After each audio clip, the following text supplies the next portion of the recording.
Hello.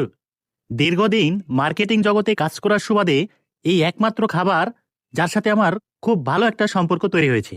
হ্যাঁ, মানে marketing জগতে কাজের সুবাদে আমি যে বাজারেই যাই, যেখানেই যাই, যে কোনো একটা হোটেলে দুপুরে খাবার খেতে গেলে এই ডিম মাস্ট বি থাকতেই হবে, কারণ সেখানে তো আর ভালো খাবার হোটেল থাকে না, যার ফলে ডিমটা অ্যাভেলেবল সব দোকানে থাকে বা সব হোটেলে থাকে। আর দীর্ঘদিন যাবত এই খাবারটার সাথে আমার কেন জানি একটা পরিচিতি হয়ে গেছে, আর হবে না বা কেন।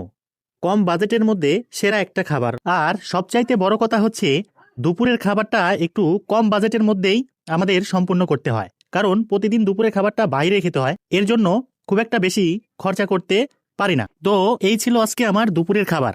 হ্যাঁ, আর আমি তোমাদের সবসময় একটা কথা বলি, তোমরা যেখানেই খাবার খাবে, খাবার কিন্তু নষ্ট করবে না। তুমি যেটুকু পরিমাণ খাবার খেতে পারবে, ঠিক সেটুকু পরিমাণ খাবার প্লেটে নেবে। কেমন?